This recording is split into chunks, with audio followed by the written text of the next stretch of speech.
post-game show coming to you live from Studio A of our CHGO offices here in West Loop, in the West Loop of Chicago. I'm your host, Sean Anderson. You can follow me on Twitter at Sean_W_Anderson. Alongside me, Vinnie Duber. You can follow him on Twitter at Vinnie Duber. He's our CHGO White Sox beat writer. We are coming to you live after a White Sox win, 6-2.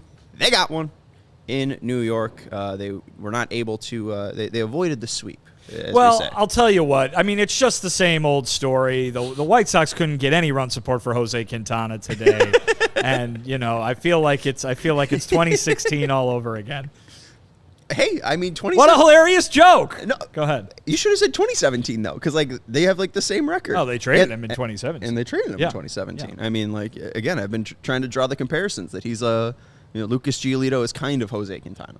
He doesn't have the control, and he pitches from the left-hand side, and he's from California. Jose Quintana's not. That's true. Yeah. So it's not exactly one-to-one, but, you know, there's similarities enough. I didn't, just in case some folks are wondering, I did not get the memo about the get-ups today. So Sean is summary. Summary is what you are, and I'm just not, and that's fine. But I wish we would have coordinated a little bit, to be quite honest with you. I don't have a raspberry beret quite like you do, but I could have found something in a secondhand store. Oh, jeez. I made the joke that it was a strawberry beret. Sure. Thank you, Prince. I would have said peach. I don't think you know your color. That looks like peach to me. Peach. Strawberry's red. Strawberry is just red. I said strawberry milkshake. Yeah. Oh, I could see that would be milkshake. That's like strawberry flavored ice cream. You know, you get the brick of ice cream with the 3 flavors. That's the pink color for sure. I would say this is closer to like a peach salmon, the shirt, because that's got a little bit of orange. This is pretty baby pink. You know, baby pink, I think. You know, I mean, I'm just trying to. The shirt is mango. What would the shirt's what? Mango. No. Mango is like don't orange. know colors, Yeah. and you don't know how to. Your say head the is word. peach. I don't know how to tell you this. Say the word water. I will not. Okay. Water. And yes, Clark says, in summary, Sean is summary, which I liked. I mean, I will text you what I'm wearing from here on out, but I honestly feel like that might be annoying. Just when it's a theme day. I don't know if it was a theme day. I don't need to know, like, I'm just wearing a green hoodie today. I don't need to know that. But, like, this is something. This is a whole situation, and I'm not knocking it. Yeah, I know. I think it is fun, but, you know, making me look black T-shirt over here by comparison. I feel like I'm blending into the chair. You were wearing the Rush shirt in Maine. Yeah. You're just a working man. I mean, that's true. what you're given. Yeah. I was close to Canada. That's why I was in a state that bordered Canada. I felt I needed to get all Canadian. You're getting all the Geddy Lee energy from over there. But, I mean, you know, I got to say, people in the office have been very nice about the outfit. But what I've said to people is, you know, got to wear clothes all 365 days of the year. Boy, that's true. Gets boring putting on the same shirt. And then when you get something new, which is, I didn't get this, I stole this from my partner, you know, why not? You know, I mean, I had this shirt, had the jeans, had the shoes, just the hat, honestly. It's a good shirt. I like the shirt. Thank you. I appreciate it. I'm not sure I could pull off the raspberry beret. We'll see. You want to wear it? No. Okay. Adrian says, I'm looking like the cover to Mario Paint as well. So it's a me. Let's get into the game. Sox win 6-2. You bring up Jose Quintana. He's making his first start for the Mets, the Metropolitans this year. Just was signed after being a Cardinal and a Pirate. What'd you make of the Sox offense? I know, obviously, early on there was some runs, and then Quintana kind of settled in, and then they had that explosion once Smith came in. But what'd you make of the Sox early on in that game in the first 2 innings, getting to that 2-0 lead? Yeah, I mean, they got the job done, right? I mean, how many times have we watched this year the White Sox get that done to them by the opposing team, where it's just 1 run in the first inning or 2 runs over the first 3 innings, let's say, but then you put yourself in a position where you're up to you're in front and you're able to add on at the end. This is what you're supposed to do. This is how you win a baseball game, and that right there is the White Sox doing what this offense was supposed to do. Now, not quite. Not 100%. There were no home runs today by the White Sox. This is not a fearsome, menacing, has Jose Quintana shaken in his boots kind of lineup, the way they've been performing throughout the season. But all you got to do is get a sac fly here and there, get an RBI ground out here and there, string a couple singles together. You put runs on the board, you score runs, you win baseball games. It's not any sort of revolutionary analysis by me, but it is something that the White Sox offense has failed to do over and over and over again this year. So when you do something like this, regardless of the caliber of pitcher, it's often going to put you in a good position to be able to win a ball game. Well, and then later on in the 6th inning where they started scoring more runs, they ended up scoring 4 in that inning. We were watching with the CHGO Blackhawks guys, and Greg Boyson laughed when they walked the first time. They have the Sox walk presented by Felco, and he laughed. He was like, the Sox getting their first walk in the 6th inning. I was like, yeah, that usually happens. Honestly, that's kind of early for them. And, of course, they walk. They have that threat in the 6th inning, and they're able to cushion this lead, and that lead was, the winning margin right there was settled in the 6th inning, all by just having really good at-bats against the bullpen arm in Smith. But, again, it just feels like a little too late. Does feel like Tim Anderson's kind of coming alive here. He had another 2 hits today, both pretty solid exit velocity, 3 hard hits. Also turned a very nice double play. We're just seeing a lot more consistency, I feel like, from Tim Anderson. I know someone brought up a quote in the chat yesterday that he had to Scott Merkin, just saying, I still feel like I'm a top shortstop in this league. And, that is something that does define a lot of the great athletes, is confidence. And, Tim Anderson might not be happy with his play, but he might still be confident in his ability to produce. And it does feel like there's a little bit of swag emerging from Tim Anderson since the All-Star break, which is, just looking for signs of life. I know they didn't win the series in New York. I think that's something. I mean, especially if Tim Anderson's going to be a part of the 2024 team, or if he's going to be a piece that's dealt on the first. Yeah, I'll quickly, before talking about TA, I'll go ahead and address Kevin's comment. 1 ticket for Barbie, 1 for Oppenheimer. Little does he know, I really want to see Barbie. I have next to no interest in Oppenheimer, so we should be wearing flipped uniforms here today. And little does he know, I'm going to see Oppenheimer first. I'm going to see that on Friday. I already have my tickets. Exactly. So. I want to, Barbie, let's go party. I am more of the destroyer of worlds. Thank you very much. But yeah, you're right. With TA, I don't think we should be surprised by any of what you were talking about. TA was not healthy for the vast majority of this season. We saw the knee injury that happened in Minnesota in the very first beginning, one of the opening series of the season. We saw that he came back a little too soon from it because we could see him out there running the bases, playing the field. We knew he wasn't moving around all that well. The lack of health in your legs prevents you from having power, from hitting the ball hard. And guess what? As time has gone along, he has gotten healthier. His legs have gotten more normal. I'm not saying he's back to the guy that he was when he's winning batting titles and coming close to 20 home runs.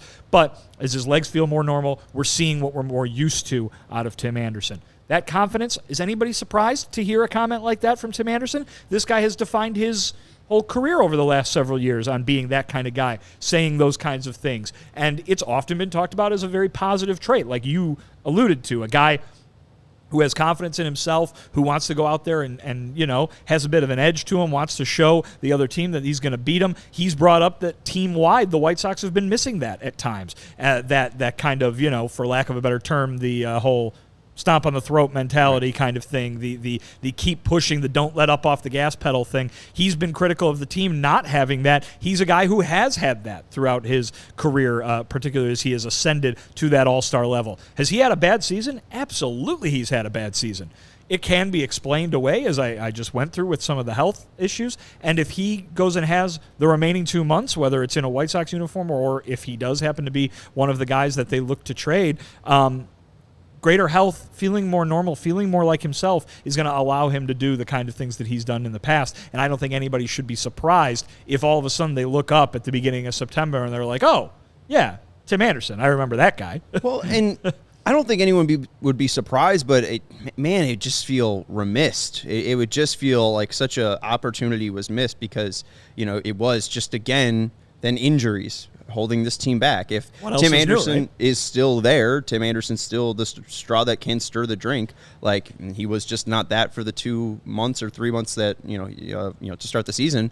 If they had that guy there, I mean, this division again is there for the taking. Yep. But you kind of see it in the base running too. It does feel like he's getting a little bit more of his legs into him. And you look at the full seasons and Baseball Savant finally has his base running leaderboard. This will be the last batting stuff we'll do, and then we'll get into Michael Kopech in his day because he's the large reason why the White Sox won this game. You look at the full seasons for runner runs. 2019, Tim was a 1, which is, above average. Runner runs. You might have to explain this a little bit. Well, it basically breaks down to just, how well he advances when, there's pass balls, how many he has the opportunity to advance or take an extra base, attempt percent above average as well, like how many times he's attempting to do things that other runners are not. So it's explaining the amount of runs generated by his base running independent of his batting. Exactly. Gotcha. Like how often was the runner successful in advancing? And like in 2021, Tim Anderson, if I'm reading this correctly, was safe on 60 advances, which would be like, near the top of the leaderboard, just showing, again, his speed and his base running prowess. But 2019, he was at a 1. 2022, he was at a 2. 2021, he was at a 4. This year, he's at a 0. I think, again, just kind of talking about the leg injury and just holding him back from the player that he has been. We'll get into him a little bit more, but let's jump into Michael Kopech. Again, Sox win 6-2. He started the game for the Sox today, and we're going to have some audio from Pedro Grifol, and we're also going to look into the stats behind today to see if this is repeatable, if he's doing anything different, what changed from the Brave start that was so poor where he wasn't able to finish a full inning, right? So let's look at the stat line, Steven, that you made for the starting pitchers. Again, Jose Quintana pitched for the Mets, 5 innings, 2 earned runs, 6 hits, 3 Ks, no walks.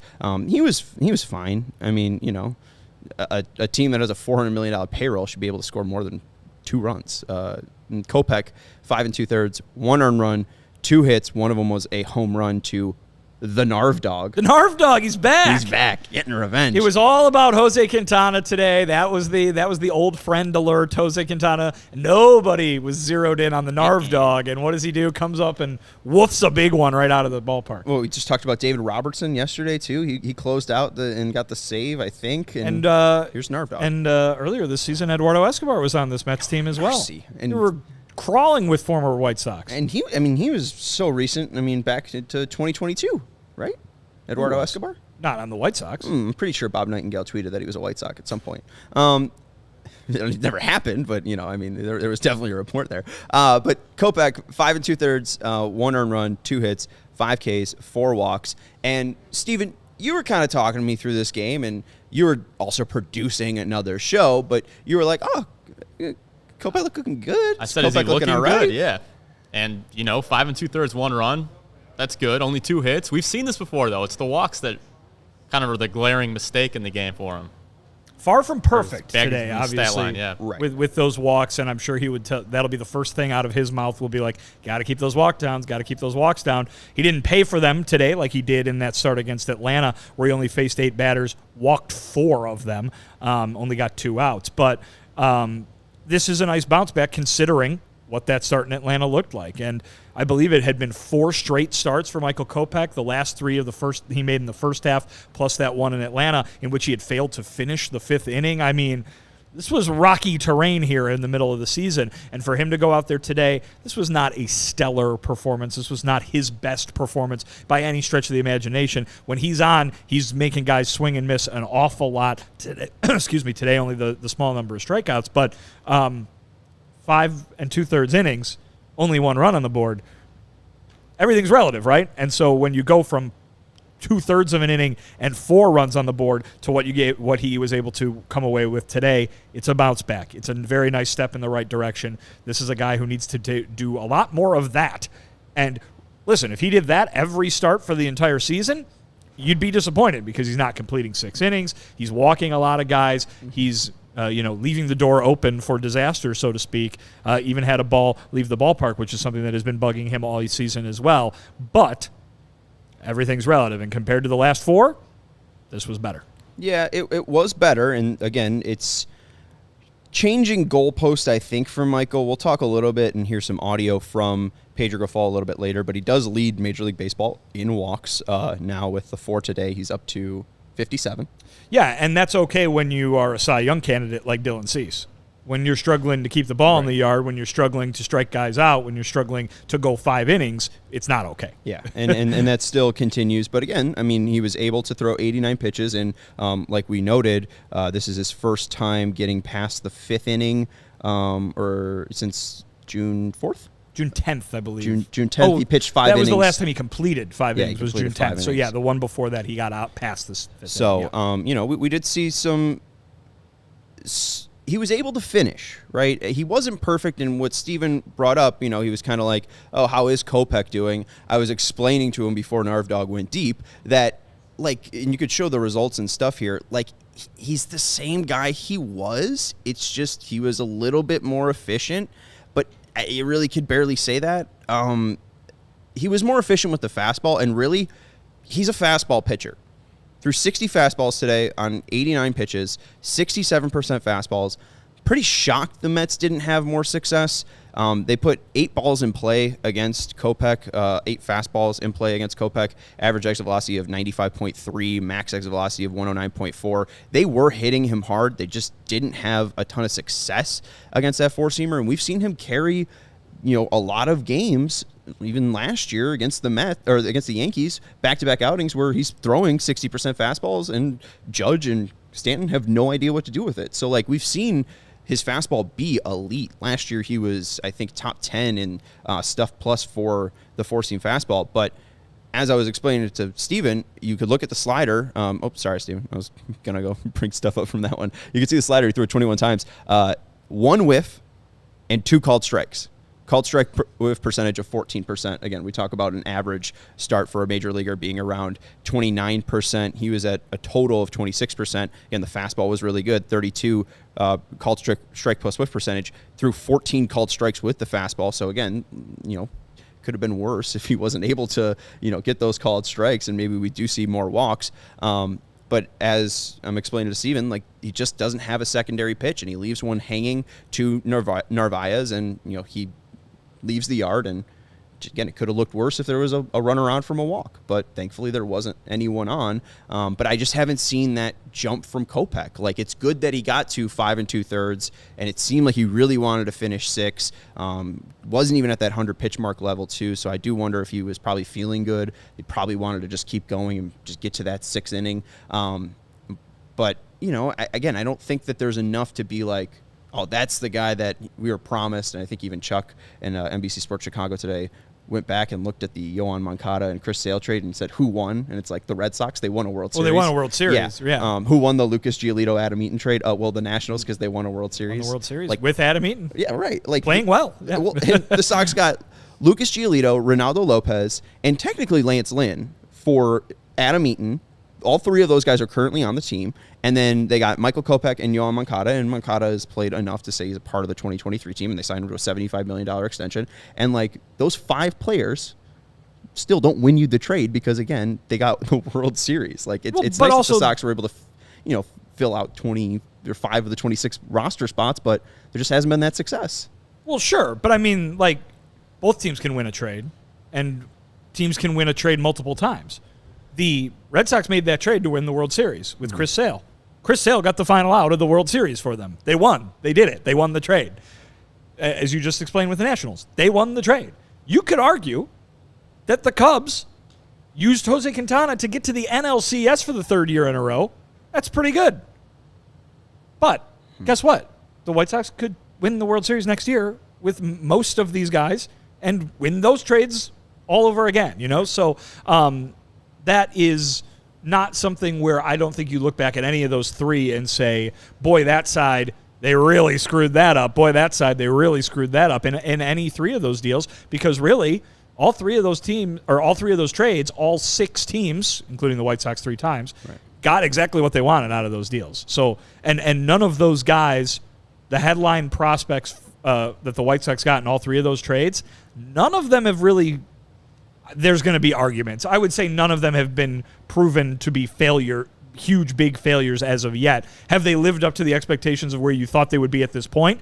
Certainly not. But I don't think you can look and say, oh, boy, that guy never made it out of AA. That guy never, you know what I mean? So, those guys are still core pieces of a Major League Baseball team. that has underachieved because of injuries. But I don't think you can look at any of those 3 trades and say, boy, the White Sox really screwed that up. I don't know if they screwed it up, but it just seems like such missed opportunities because even Lupin, Cease, and Jimenez, that's 8 of the 26-man roster, is still on the team. Yeah. I mean, like that in some way should define success for a team because, again, you made a trade with the thought that this would be, your team. But again, the success just hasn't been there. You bring up the Cubs again, reaching the NLCS. Sox haven't won a playoff series, and it's just disappointing. I want to ask you this though, because we're going to talk about Kopech, and Moncada's now returning from his rehab. I think Cease and Eloy. The biggest thing with Eloy is just staying healthy, and as long as he does, he seems to be all right. But with Moncada, it seems a little bit more severe, right? With Eloy, it seems like there's some nagging injuries here, but with Moncada, the back, we know with Joe Creedy, and I hate to go, 2005 Sox, but like we know that the back, his back injuries just absolutely derailed Joe Creedy's career. Who would you have more concern over, Kopech or Moncada right now? Just looking at the trade pieces, because Cease has been fine, Eloy's been fine. You look at the Giolito one, obviously he's an important trade piece, and Reynaldo Lopez didn't work out, but the fact that he's still on this team in some way, that's a success story. You're allowed to work out as a relief pitcher. Yeah, right, absolutely. So, I think you kind of have concern for Kopech and Moncada, at least I do, and I think fans do. Who would you kind of have more concern over?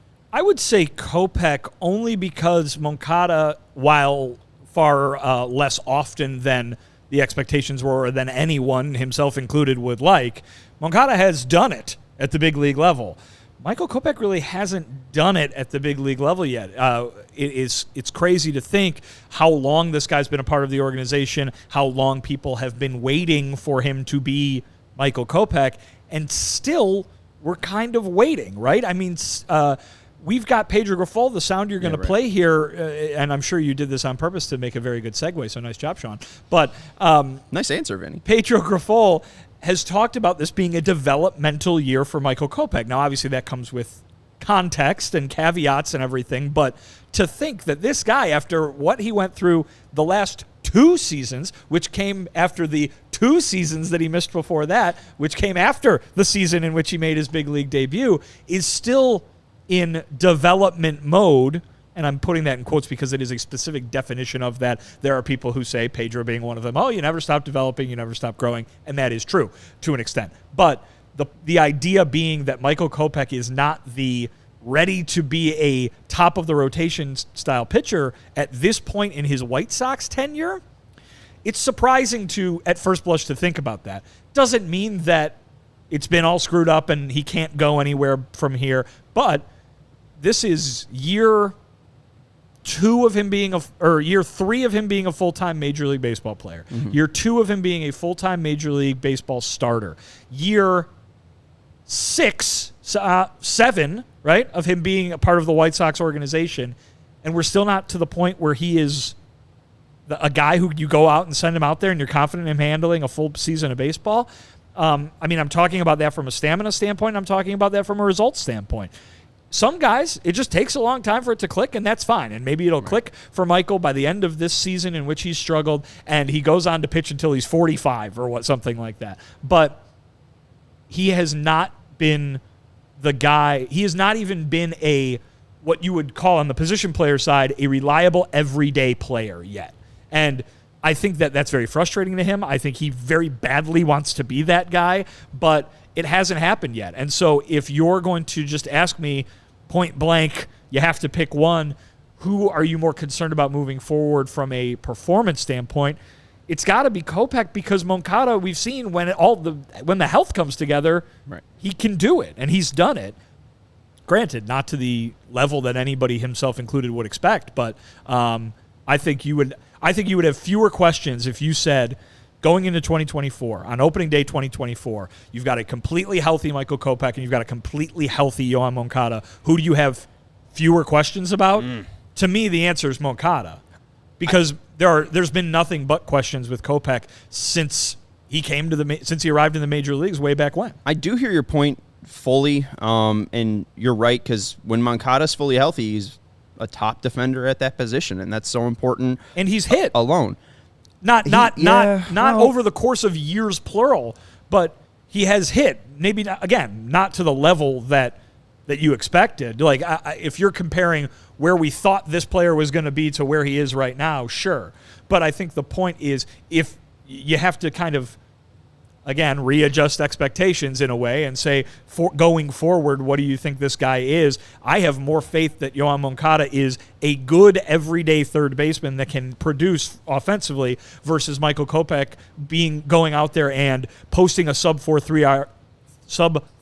ERA over 30-plus starts. Yeah. No, I hear that. Like, but with Moncada, especially over the past 2 years, 142 games, and you just see the batting average 217, kind of stopped walking, power's been zapped. Like, I do hear that. I don't know when he'll be healthy. And again, but you could say that about a lot of these players. And we could say that about Kopech too. Yes. I mean, that's the he seems to.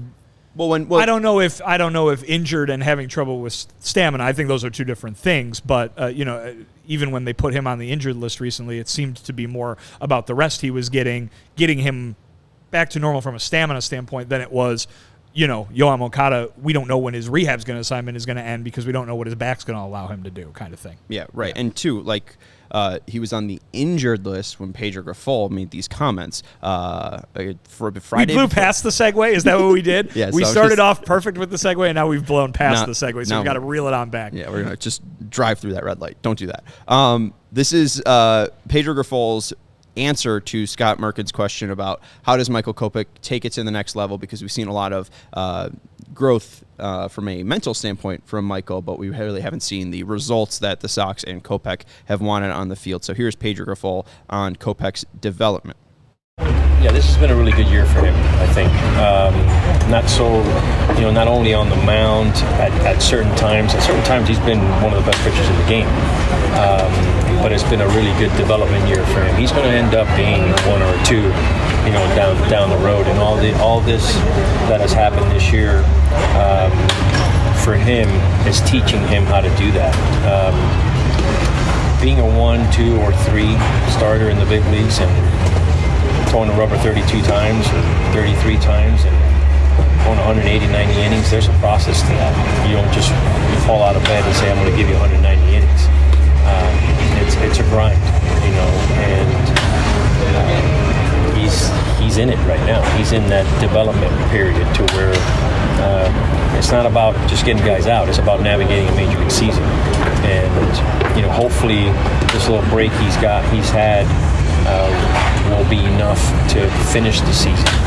And then he would have gone through a full major league season with 2 breaks. Next year you're looking at it maybe going with 1 break, or maybe none. Who knows?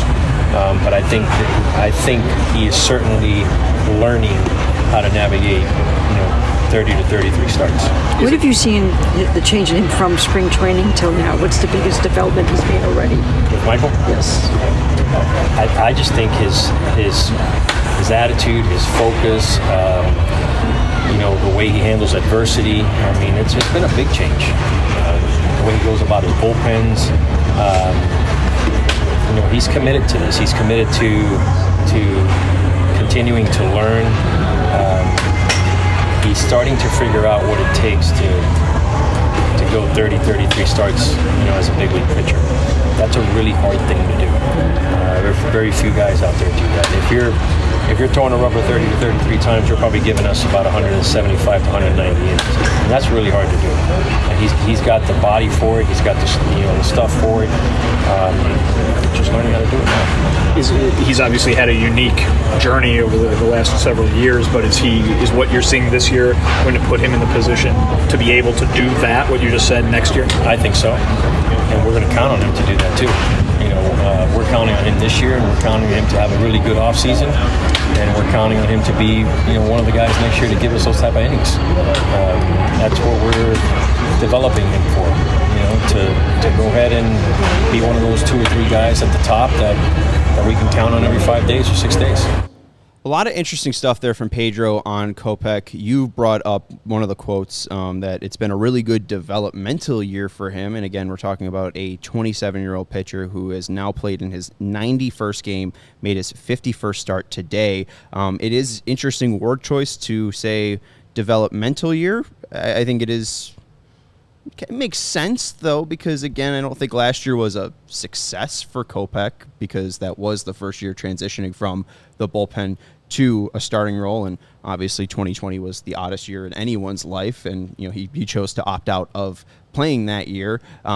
It does seem like, I wasn't completely taken back by the word developmental, but, I mean, they were looking for him to be a consistent fifth starter. Has he done that in 2023? Well, no. I mean, he hasn't been consistent at all in 2023, and I think, but those are just results. I think the idea is, again, we're talking about these expectations, and when I was standing in front of Pedro hearing that, my mind probably did the same thing that a lot of fans hearing that, the same thing did to them, which is developmental. Really? Wow, we're still talking about, he's going to grow through this year and then just wait until next year. Next year, we're going to be counting on him to be this guy. And Pedro said it. They're counting on him this year, too. But, again, I thought that's what last year was, right? I thought that's what last year was. Allow him to maybe take his time to get used to being a major league starting pitcher. He hadn't done it. He hadn't done it for any more than a handful of starts. And now we're kind of doing that again. Listen, I understand he could have pitched more as a back-end type guy this year. He didn't need to go out and be a Cy Young candidate or anything like that because they had Cease, they had Lynn, and they had Giolito who had done it before. Even Mike Clevenger, who there were a lot of questions, we had no idea what they were going to get from him when coming into the season. At least that's a guy who's got a ton of major league experience under his belt. If Kopech is still in that transitory mode, then okay, he doesn't need to be the best, but man, he needs to give you innings.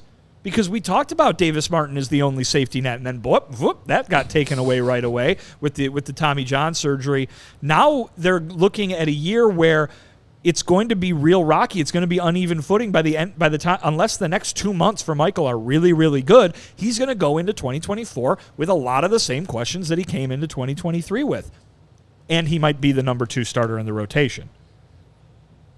It's just.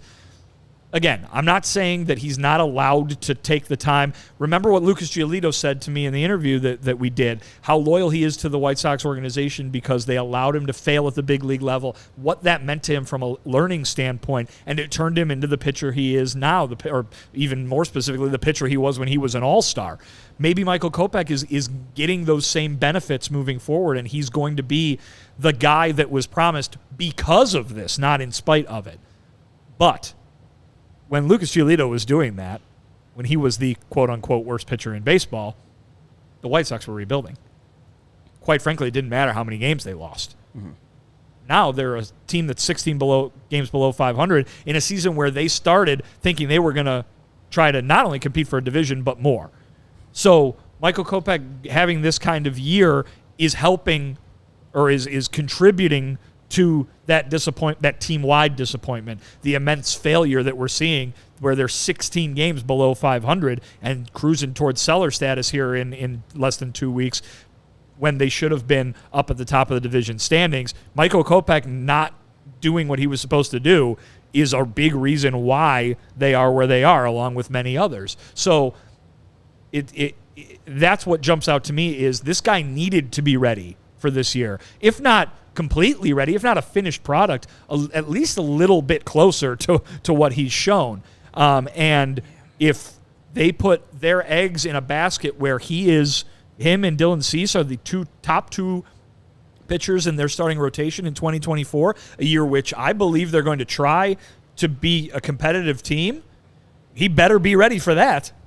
And if the next 2 months look only even, let's say, a little better than the first 3-4 months have looked for Michael Kopech, then I'm going to have a lot of questions, and I think a lot of other people are as well, as to whether he can be that guy for them next year. Yeah, and it does seem like he's regressing.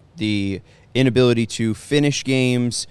Seems like he really does have a lack of confidence in anything but his four-seamer. And we saw last year his curveball was a positive pitch, and now he's basically shelved that. They've kind of changed his curveball and slider and it seemingly tweaked it to kind of be a one super pitch, but I don't really think he's found a consistent release point for it. Again, we showed that he only had one whiff and 2 called strikes with the pitch today, just not able to throw it enticingly enough to get batters to swing and miss. And that changeup, even though Yaz was raving it up in spring training, doesn't seem like it's really that effective. And again, it just goes to a pitcher that can't go deep, really is relying on batters to swing and miss out of the zone, and if they don't, he's either going to walk eight guys or, he's going to throw a hanging slider over the middle of the plate and Narvdog's going to take him deep. Or the Giants are going to notice that he's tipping his curveball and wait until the 5th inning where he starts throwing it and bang, bang, bang, bang. It's. I have no barking noises for the Giants. I'm sorry. Do we have a barking noise? I think saved. I think that's feel free B. to play the sound effect. I'm it's sure in B. That's B. Yeah. But yeah, I think that this has been a really concerning year for Kopech because again, the length hasn't been there, and it just doesn't seem like the development of learning what pitches to throw where, the confidence in those pitches, the ability to go in, out, up, down. Like it just seems like I'm going to throw this pitch and I hope you swing and miss. Like I'm going to throw 95 and throw it. And I don't know if that goes to shoulder injuries. I wasn't an athlete. I didn't have the makings of a varsity athlete, but we see the shoulder injury, the shoulder inflammation rear up. And, I don't know if the White Sox can keep him healthy enough to get to the 30 starts that Pedro Grifal's talking about. Well, and here's what I'll say. I think, like I said, it's possible that going through these struggles ends up being a benefit to him. This is a learning process. Okay, sure. But you're going to have those questions at the end of the season. You're going to have those questions, and reliability is probably from a performance standpoint is probably not going to be an adjective that you can ascribe to Michael Kopech. So the White Sox are already in a situation right today where they could be going into this winter looking to replace 60% of their starting rotation. And then you add Michael Kopech as a big question mark on top of it. How much planning do they have to do? How many moves do they need to make to shore up this rotation ahead of 2024, not only to fill the holes that they are set to have at the moment, but to create some sort of backup plan for a guy who hasn't been able to find much consistency? Davis Martin is not going to be ready by opening day after having Tommy John surgery. So even if you were confident in what he showed you at the end of last season, enough to give him a shot at a rotation spot next season, which again would come with its own wild set of question marks considering he won't have pitched in a full year. Now you've got another guy, a 4th spot in that rotation that is a question mark. Is it as big of a question mark as the other 3? No, because those don't have any people in them, but it is a big question mark, and you're going into a year in which you want to compete with one decently anything close to a sure thing in your starting rotation. And let's not forget that Dylan Cease hasn't had as great of a year that he had last year either. So it is all shaping up. I think Kopech individually, there's plenty to talk about, but when you add that to the whole, it is shaping up to be a very important, busy, call it whatever you want. It's just going to be a very interesting White Sox offseason from a starting pitching standpoint because they're not going to have a lot of it in-house to begin with. Yeah, and again, post-trade deadline, that first time that Rick meets the media is going to be interesting to hear his thoughts on the 2024 team and the 2024 rotation, because if they do move Giolito, they do move Lance. Again, you talked about 60% of the rotation needing to be filled, and then right. the question marks with Kopech. It's going to be interesting to see how he answers that and what he thinks of this, because again, we are still in that, we got to see if they're going to turn it around. It really hasn't been an either way or either, but we'll have more of a definitive outlook of what the White Sox will look for in 2024 after the trade deadline. So this is going to be a really important deadline, and make sure you're hanging out with us. Hit that subscribe button, hit that thumbs up button. We were only going to talk about Michael Kopech for about 25 minutes. We're 40 minutes in. Time flies when you're having fun. Going to tell you about our great sponsors here. We'll jump real quick back to Kopech We'll have a little bit of fun, then we'll get out of here. We're mainly having fun, though, because it's our Friday. We're done. We're done for the week. We're going to leave work early, leave work basically a day early. We're going to be done now with this day game. Gotta love East Coast day games, Sean. 4 o'clock. I mean, we'll be home with traffic by 5. I mean, it's 5 o'clock somewhere. It's a Thursday. It's a weekend. You telling me it's going to take me an hour to get home? Yeah, you don't. It's going to take me an hour to get up Ashland? You don't take 90. It'll take at least 45 minutes. 45 minutes, half hour tops. Okay, all right. I'm not touching that. I'm not touching that Kennedy Expressway. Hey, and that makes Vinny feel good. When Vinny avoids the Kennedy Expressway, that makes him feel good. Luis Robert makes us feel good as well. That's who's made us feel good in Chicago sports this week, and Liam Hendricks too. Shout out to Liam Hendricks because we talked about that yesterday. Him and Cookie Carrasco held an event where some pediatric cancer patients, some children who are pediatric. Well, that pediatric is children. You don't have a college degree. Reset. Sunnyside Cannabis Dispensary. They're going to make you feel good this Friday. It's a Sunnyside Cannabis Friday. Luis Robert makes us feel good. Liam Hendricks makes us feel good. And Sunnyside can help you. Avoiding the Kennedy makes us feel good. Avoiding the Kennedy makes us feel good. Sunnyside is going to try to help you feel good by welcoming you. They're going to be positive and they're going to be confident with their knowledge, helping you through your cannabis journey, whether you are just starting your cannabis journey or whether you are a seasoned vet like Yasmani Grandal. It's a one-stop shop for all your cannabis needs, no matter where you are on your cannabis journey. And they have easy online ordering and in-store pickup, which makes it easy for you to pick up the great deals that Sunnyside Cannabis has for you. You can get fantastic deals on their in-house brands like Mindy's, Good News, Cresco, High Supplies, Floracal, Wonder, and Remedy. And they have dispensaries in the cities and suburbs from Wrigleyville to River North and Champaign to South Beloit. And through August, so it's coming up, all right, you got a little bit of time here to still do this. Through August, head to sunnyside.shop and use code CHGO25 at checkout for 25% off your total order. One use per customer. It's not stackable with other promotions. That's not only for new customers. Anyone can use our code. Pick up everything you need to elevate your summer. Must be 21 plus or an Illinois Med card holder. And again, thank you to Sunnyside Cannabis Dispensary for helping us out. Use code CHGO25 for 25% off at sunnyside.shop. Also want to let you know about our friends over at Lewis University. I mentioned I have a degree. I didn't get mine at Lewis, but I had the same idea. You know, I wanted to stay local. I went to St. Xavier. It was only a 10-minute drive, which was like, not even a mile. But, you know, my cousin Maggie took a little bit of a different route. She went 35 miles southwest of Chicago in Romeoville to Lewis University. It's ranked as one of U.S. News and World Report's top-tier colleges, and they are looking to help you succeed, whether you have a full-time job, a part-time job, maybe you are an undergrad student who didn't love their first choice in college and want to return home but look to commute and save some money. Lewis has the right program for you, and Lewis offers several career-focused programs like criminal justice and public safety, data science, and computer science. I told you, friends, about my guy Ashish, who works at the 7-Eleven, that's currently finishing his master's degree at Lewis University. Very proud of him. Very proud of my cousin Maggie, who finished her nursing degree there. Discover how a degree from Lewis University can help build a better world. Learn more at lewisu.edu/YOU can do this. lewisu.edu/YOU can do this. All right, final thing I wanted to do and talk about with the Kopech discussion here is, you mentioned that Kopech's failures here, not failures, but Kopech's struggles this year, again, lead to the disappointment of the 2023 team, and he is one of many. I mean, Dylan Cease has a down year. Lucas Giolito has been the bright spot, but even Lance Lynn has had a down year. Clevenger's been injured, and he's been, all right. And even the hitting side, too. I mean, we bring up Sam Anderson, but I think, again, the biggest failure is on who created the team, who put this together, and I always think of this quote, and shout out to Jeff Passan. Hope he's feeling better with his broken back. But he had these quotes from Kenny after they signed Jeff Passan, Yasmani Grandal. Kenny on the White Sox long-term strategy.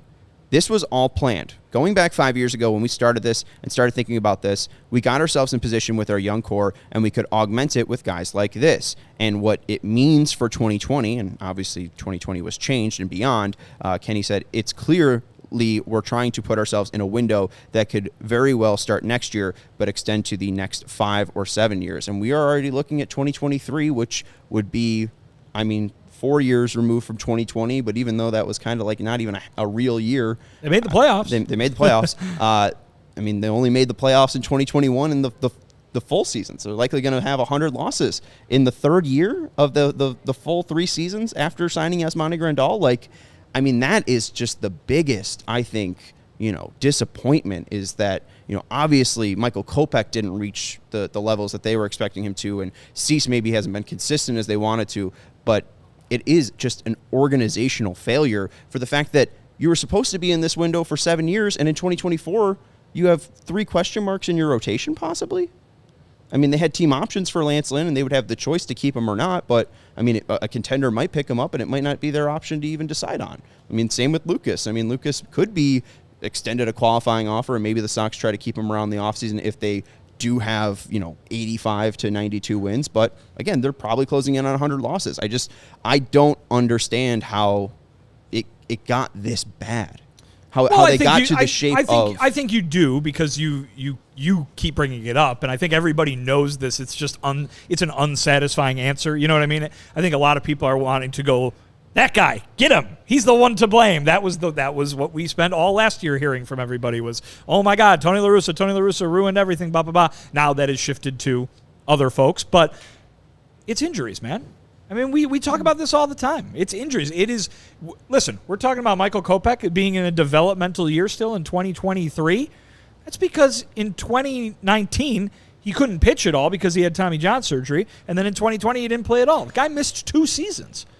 Dial this back 2 seasons, and we're talking about this 2 years ago, right? That's just one example, and he's a guy who has, Eloy Jimenez, you brought up earlier, can't stay healthy. Yohan Moncada can't stay healthy. Tim Anderson can't stay healthy. Luis Robert Jr. It's the first time in his career. He debuted back in 2020. This is his 4th year. It's Luis Robert Jr.'s 4th year in Major League Baseball. He hasn't been able to stay healthy. That's the word. If you're looking for one word as to the biggest reason this ended up at this point, that's what it is. Is it the only reason? Absolutely not. But is it the main reason? Yes. And I think that if you go ahead and dial some of that bad luck back just a little bit, they're in a much different spot because each one of these individual guys is in a much different spot. There's been absolutely no consistency because they haven't been on the field consistently. The guys who have been, they have not been the problems, right? Lucas Giolito has not had one of these big giant injuries yet that these guys have had. Dylan Cease has been able to be on the field, and those 2 guys are probably the guys who have performed the best over the course of this whole quote-unquote window, right? Meanwhile, the guys who haven't been able to stay on the field have been disappointing. You want to look at Yasmani Grandal. That's the guy you bring up for this angle, right? Yasmani Grandal has spent 2 to 3 of those seasons, sidelined and unable to play for the majority of the time. That's a big deal. That's a big deal because when all you got to do is go back to 21 when he was on the field, when he was able to swing the bat. He was like hitting a home run like every day, basically. Think of what these guys could have done had they avoided all these stretches. The White Sox not only got hit with the injuries by these guys, but injuries to all these guys all the time. And that is not an excuse. It's not an excuse because here's a Tony La Russa thing. Tony La Russa always used to say, you ask me for an explanation, all I know is that people sitting at home are going to hear an explanation and hear it as an excuse. And that's what you're hearing from me right now, I'm sure. But the point is, I am trying to explain it. That's the number one reason that things are this bad. It is not the only reason, but it's number one. The reason I chose the angle was less for Yasmani because the injuries is absolutely important and a huge part of why the White Sox didn't get to that 5 to 7 year window. But again, before they even signed Yasmani Grandal, when he was saying that this has been a thought for 5 years now, before they even got to 2019, Rick said in 2017, when they were signing Luis Robert Jr. and Eloy Jimenez, that they would have a sustained pipeline of talent. And the fact that you have Dylan Cease and Michael Kopech, 3 question marks, and you're screwed because Davis Martin is injured, like that is condemn the building. Like, that is the reason why the White Sox are in this position, because the architects that built it didn't build it well enough. Well, and I think maybe what you're saying is of, they didn't keep building it. Well, it feels and like that was one of the goals. Rick Hahn has said that a million times. So, like, you're not like, it's not like you, like, dug up a gotcha quote from 5 years ago. Like, Rick Hahn has said all the time, the point was sustained success. The point was to build a team that would go on past the window and keep creating new windows. And, you know, the idea was to load this thing up and make it the long-term success plan. Whether you think that this group of core players can turn something around here in the last few years of their contracts is moot. Their farm system is still ranked as one of the worst in baseball, as one of the lowest ranked in baseball. Things are changing. They've got some prospects to be excited about, sure. But when they built this thing, they had a ton of the best prospects you could possibly imagine. Then they all went to the major leagues, and the major league team was supposed to be kicking ass while the minor leagues were being replenished. Neither of those two things have happened, and that self-sustaining machine, so to speak, right? The perpetual motion machine of having another waves and waves of guys to come up has not happened. Now, listen, that's hard to do. You know where else it didn't happen? That way. Right. Cubs haven't had that either. And so after all their core guys got traded, they still haven't had this, you know, influx of guys every single year that have come up and done something. They've had a few and some good guys, but again, it has not been, so it's hard to do. Not even the great Theo Epstein could do it, right? And so that's it. But you're right, it hasn't happened. And so as we look to the future now, because the present has been the disappointment that it's been, the future does not look as bright as probably Rick and Kenny and Jerry hoped that it would have 5 years ago. And that's why I want to bash my head in whenever I'm listening to the flagship of the Chicago White Sox, and one of the daytime hosts brings up, the White Sox need to hire Theo Epstein. It's like, no, he is comfortable in the spot that he's in, and also we don't need to retread something that clearly didn't work and worked. It worked pretty spectacularly once. It worked in a different era of baseball. It worked, you know, when 2004 to 2016. And one of the biggest flaws that we can see now in the Theo Epstein and Jed Hoyer thing was the reason why they're acquiring Jose Quintana was they weren't going to develop pitching. They were going to put all of their eggs in the development of hitting, and getting the talent for hitting. They didn't do good enough job developing that hitting talent, and then they didn't have any pitching. So it was like, oh shit, everything, So, and the White Sox did the same thing. But that team won the World Series, right? And so even the White Sox didn't. Well, I'm just saying that, listen, the White Sox tried to do what the Cubs did, what the Astros did, what other teams have done to varying degrees. The Royals did it a little bit, right, with their big core guys that then ended up going to back-to-back World Series. That was the roadmap. That was what you were supposed to do to have success. Very few of those teams were, even if they won the World Series, were able to keep it going. Who are the teams that have been able to keep it going? You can count them on one hand, the Dodgers and maybe the Rays you can point to. And Dodgers, Rays, the Astros and the Braves. Yeah. But, I mean, that's 4 teams out of 30. Mm-hmm. And out of however many, and, tried to do this rebuild, be it fully or halfway thing. So, again, not apologizing for anybody. This is their job. They're supposed to go try to do this. But I'm just saying it didn't work, and it's hard to make it work too. Also, these guys are probably still going to be here next year. I don't think you can call a time of death on this thing quite yet, to be fair. That being said, there's 16 games under 500. But my point being that this core's, I don't think the expiration date of this core is necessarily at the end of this season or at the end of next week when the trade deadline rolls around. But I feel like it's like the core going through a paper shredder. Like, the core is going to look different. You're going to have to piece it together, and it's not. I feel like it's the time of death for this core. Like the 2019 to 2023 core, or maybe you say that was dead with Jose Abreu going out the door. Like, I do think that, especially depends on how micro or macro you want to look at it, sure. Yeah. But yeah. But we'll take a break here, and then we'll just talk a little bit about Luis Robert Jr. because I know a guy Ian said is the only reason why anyone else is watching is because Luis Robert Jr. But it's possible. Want to let you know about our friends over at FOCO. Obviously, Tim Anderson's been picking it up. He's been hot since the All-Star break. Even that lovely Southpaw bobblehead were donated by FOCO. Check them out at FOCO.com, FOCO.com, or click the link in the description below. Have a ton of fun going through their website, checking out all their bobbleheads. We've brought up the Arkansas Andrew Benintendi bobblehead a ton, but get fitted in the best sports gear around. They have hoodies, shoes, signs, bobbleheads, and everything in between. That in between stuff you need for a baseball game. Aloha shirts, straw hats, polos, bags. Again, everything you need for a game. And they were very nice to donate the set decorations, and we're very proud to put those out each and every day. So check out foco.com. Or click the link in the description below for all non-presale items. Use promo code CHGO for 10% off. Again, foco.com, F-O-C-O. Click the link in the description below for all non-presale items. Use the promo code CHGO for 10% off. And if you're not busy on August 25th, we want you to come out to Cog Hill. Okay? I think it's a Friday. Again, skip work. Have a feel-good Friday. Enjoy some Sunnyside Cannabis Dispensary. Come out to Cog Hill. August 25th, 9 a.m. shotgun start. 18 holes are included with your ticket and a cart, and you have exclusive CHGO and Pins and Aces polo for all players. You can see that in the bottom left. It's a very, very, very pretty polo. I'm excited to own one. We'll have whole contests where you can get some giveaways and prizes there, and there'll also be a lunch, drinks, and a ceremony after the round. And if you are a diehard, and you could sign up to be a diehard today at allchgo.com, you get this lovely swag box where your free t-shirt will come in. You get some stickers as well. You get a membership, diehard membership card. You get 20% off to events, and you get access to our members-only Discord, where you get to chat with diehards alike, about the Bears season, Bulls season, Sox seasons, Cubs season, whatever type of fan you are. Hawk season, Sky season, Fire season. The Rush is back, my friend. So check out allchgo.com. Make sure you're getting that 20% off to events like the CHGO Kickoff Classic at Cog Hill. Also, you guys are diehards.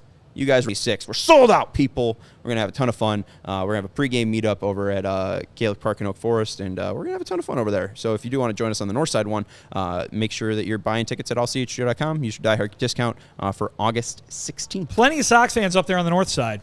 Walking around, driving around, see the Sox hats all over the place. So Absolutely. I know the Sox fans will want to go to the other ballpark as well. I was driving, and I started hearing this doop, doop, doop, doop, doop, doop, doop, doop. My tire was flat.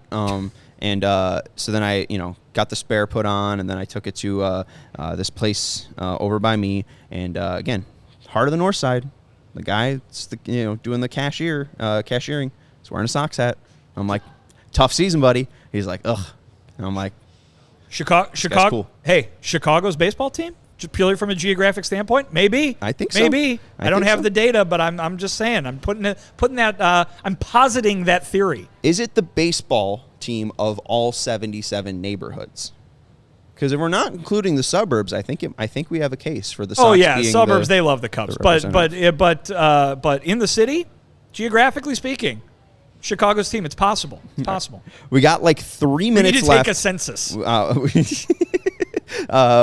Can we include that on the next census? Put it on the census. Let's go. Yeah. Come on. Chicago census only. So let's we got like 3 minutes left. Let's rattle off some few things. Okay. Aaron Bummer, multi-inning guy now. Yeah. That's what Pedro Gaffol said, and we saw multi-innings from him today. Almost went 2 innings. He was very good today, and I think he might have gone 2 innings from the number standpoint. Finished off the 6th, pitched the 7th, and I think he got the first. Yeah. He got the first one out of the 1 and 2/3. of the 8th. Yeah, so 1 2/3 total. Listen, Aaron Bummer's taken a lot of crap from people this year because the ERA is gigantic. Okay, do what you will. Aaron Bummer has not probably been as bad as that ERA suggests, and he's done this before. He has the ability to go a little deeper, to have a little longer outings. He is going to be a guy to watch in the final 2 months of the season, because if Kendall Graveman and Joe Kelly are indeed candidates to be traded at the deadline and they do switch teams, they're going to need a new back end of the bullpen because Liam Hendricks is still not able to be the closer. I mean, Keenan Middleton, Gregory Santos, Aaron Bummer, that's what it looks like to me. Yeah, and I don't know. I mean, I think it's an interesting time for them to start using Aaron Bummer a little bit more like this. Maybe he's feeling healthier, but we did see he's had 4 outings this year where he's pitched more than 25 pitches. 2 of them were in April, and then now 2 of them are in July. I do wonder if that's also a thing for an extra team to kind of fill out the bullpen. Hey, you have a lefty who can go multiple innings. He's controlled. Like, I don't know. He could be an interesting trade piece. Like, baseball's weird. You never know who's going to interest one of these weirdo teams. Like San Francisco. Couldn't see San Francisco being interested in Aaron Bummer. They have the wall out there in right field. I mean, you think any lefty is going to pull a homer against Aaron Bummer? No. So I don't know. I interesting name, and it's interesting to see him go that deep. All right, little quiz here before we get out. Vinny. Yeah. Luis Robert Jr., I think, is going to have 20 homers. He already does. Or, 20 homers. Yeah. And 20 steals. Okay, sure. So 2020. He's just reached 10 Like the today. show. 10 steals today. Okay. I want to ask you, who are the 6 White Sox players in history to have 20 homers and 20 steals in a season? One guy did it twice. One guy you won't get, so I'll give him to you later. But you can get 5 of the 6, and one of those names is a repeater. 20 homers, 20 stolen 20 bases homers, 20 steals.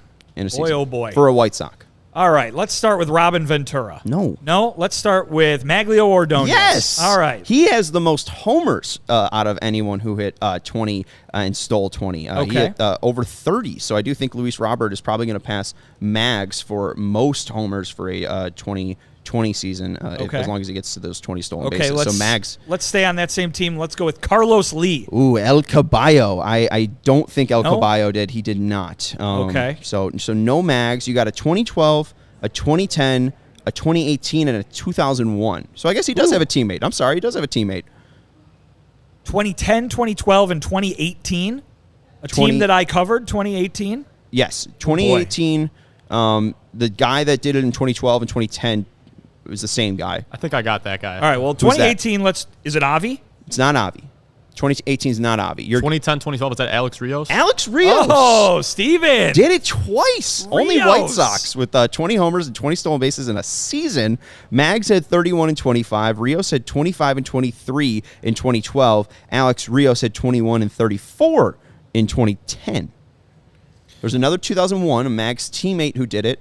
And then Jose Valentin? 2018, not Jose Valentin. Ray Durham? Ray Durham. There you go. Steven is running away with it. this. 20 homers and 23 stolen bases for Ray Durham in 2001. And this player in 2018 had an OPS of 687, but hit 20 homers and 26 stolen bases.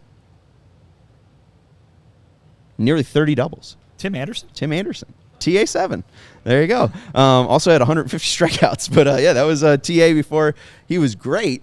Or, won a batting title in 2019? Yeah. Yeah. It was So the year before the batting title when he Right. only hit 240. yes. Hit 240, but, I mean, again, there was signs of life with 20 homers, 26 stolen bases, 28 doubles. I still feel like that player's in there. And then the one guy that you guys wouldn't get, 1966, the guy with the most stolen bases, 44, Tommy Agee.